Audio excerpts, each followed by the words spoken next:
杀女王，求您饶命！我天阳皇族愿臣服于您，永世为奴。臣服？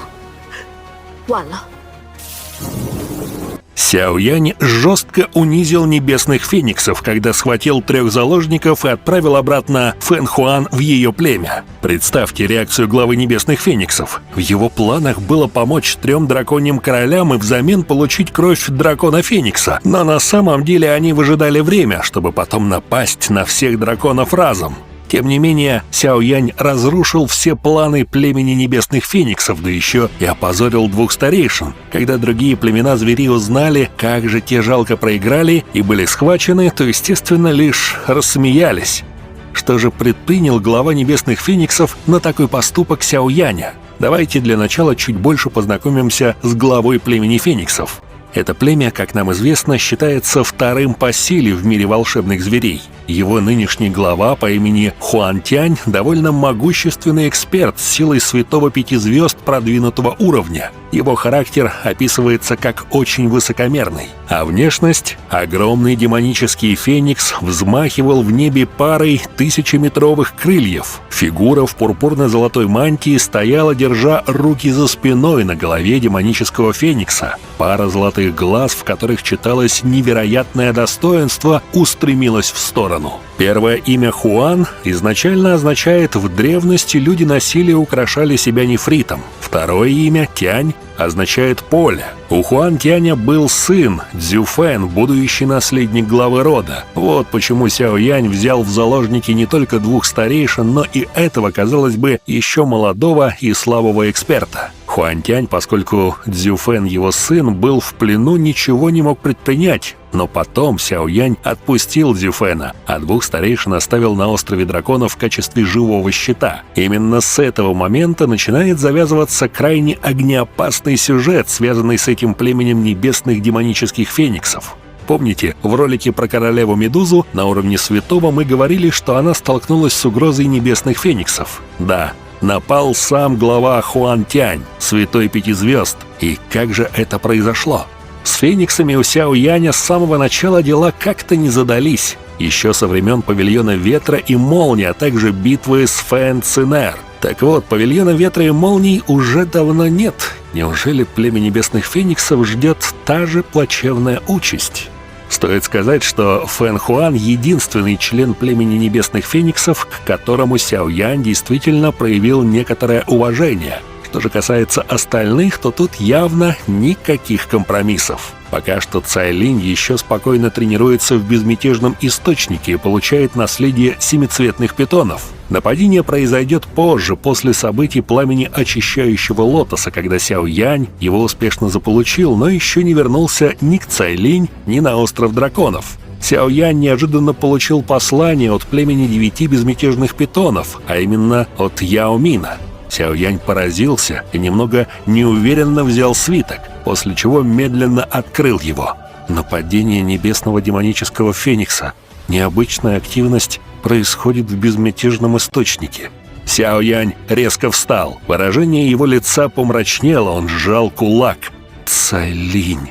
Что происходит? Яо Лао поразился реакцией со стороны Сяо Яня, а затем сам взял свиток и, прочитав, нахмурился. Он прекрасно осознавал отношения между Сяо Янем и племенем 9 глубинных питонов. Кроме того, самое важное состояло в том, что Цай Линь все еще находится в безмятежном источнике. В письме говорилось, что необычная активность исходит со стороны источника, а значит, причина должна крыться в королеве Медузе. Племя небесных фениксов, чего же они добиваются?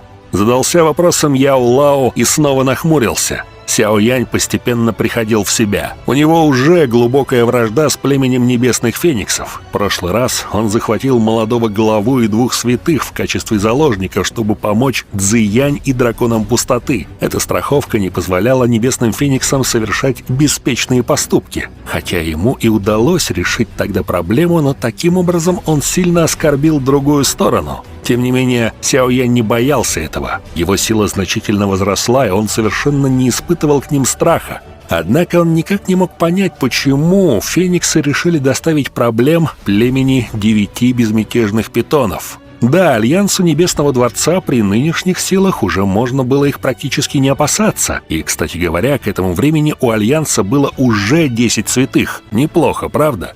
Не стоит впутывать Альянс в это дело. Племя Небесных Фениксов не совсем обычное племя. Альянс только недавно сумел стабилизировать свое состояние, и возникнут ненужные проблемы. Кроме того, Залдуш тайно следит за нами с совсем недобрыми намерениями. Сяо Янь четко высказал свое мнение. Я возьму с собой лишь Сяо Исянь и Цинлинь. «Втроем?» — нахмурился Яо Лао. «Племя Небесных Фениксов сильно. Вдобавок они находятся на своей территории в зверином регионе. Хотя сила Сяо Яня возросла, но в одиночку туда соваться опасно даже для него. Яо Лао посоветовал взять с собой и Сяо Чэня, младшего брата Сяо Сюаня. Но Сяо Янь ответил: «Альянс еще не в полной безопасности. Основатель башни эликсиров себе на уме, и найти его сложно. Должен остаться эксперт с достаточной силой, чтобы в случае чего была поддержка. Если я уйду, вы сможете положиться только на Сяо Чэня». Сяо Янь не стал мешкать и решил уйти сразу же. Цайлинь слишком долго находится в своем уединении, и Сяо Янь уже начинает за нее волноваться. Он повернулся и, превратившись в луч света вместе с Сяо Исянь и Цинлинь, исчез. Никто не ожидал, что Небесные Фениксы решатся начать большую кампанию против безмятежных питонов. Они вывели большинство своих экспертов и направились прямо в штаб-квартиру. Кроме того, они даже окружили ее так, чтобы никто не сумел сбежать. Напряженная атмосфера обеспокоила жителей звериного региона. Все понимали, если два племени такого уровня начнут войну, то мелкими последствиями и локальными баталиями она не закончится, как в случае с другими небольшими племенами, потому что фениксы и питоны считались вторым и третьим по силе племенами соответственно. Вот почему несчетное количество зверей внимательно наблюдали за развитием событий и их противостояния. Глава Небесных Фениксов ворвался прямо на территорию племени 9 глубинных питонов. «Глава племени Небесных Фениксов выходит за рамки. Если мы не ответим, то нас обсмеют. В то же время, какое племя в будущем посмеет положиться на нас?» — сказал один из старейшин питонов. Некоторые даже зашептались, соглашаясь с его позицией. Племя Небесных Фениксов сильно их разозлило. «Старейшина Мо, тут все не так просто. Глава их племени лично направил сюда армию. Тот старик обладает силой святого 5 звезд высшего уровня. Кто среди нашего племени сумеет выстоять против него?» — ответил ему уже другой старик. А почему, собственно, вообще пришел Хуантянь? Как он сам сказал, целью их племени является девушка, что тренируется глубоко внизу безмятежного источника, то есть королева Медуза. Он потребовал ее через 3 дня. Яо Мин, естественно, никак не соглашался выдать Цайлинь. Сердца всех присутствующих подпрыгнули. Глава племени Небесных Фениксов Хуантянь обладал поразительной силой святого 5 звезд. Даже Яо Мин не мог остановить его. Но, как мы упомянули ранее, он послал письмо Сяо Яню с этой зловещей новостью о нападении.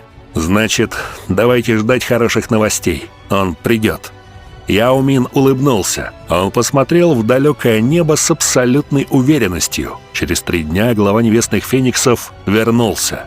«Яо Мин, 3 дня прошло. Ты решился отдать мне этого человека, или же начнется война?» Все старейшины испугались мощной ауры. Яо Мин помрачнел. Он поднялся в небо, перед ним махал огромными крыльями демонический феникс. На его спине стоял человек в фиолетово-золотой мантии. Его глаза сверкали золотым светом. «Глава Хуантянь, тот человек является женщиной всем известного Сяо Яня. Он не оставит все так просто, если ты посмеешь коснуться ее», — ответил Яо Мин. «Ха-ха-ха! Какая хорошая фраза! Не оставит все просто так!»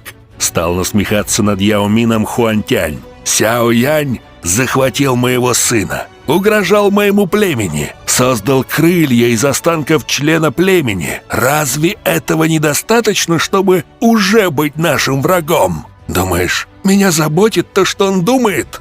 Яо Мин нахмурился. Кажется, этот старик решил захватить Цайлинь во что бы то ни стало. Крайне затруднительная ситуация, не находите? Но событий сюжета еще очень много. хватит на 3 или 4 ролика, поэтому рассмотрим продолжение в следующих выпусках. Большое спасибо за просмотр. Поддержите видео лайком и комментарием, чтобы быстрее вышло продолжение. Подписывайтесь на канал и всем пока!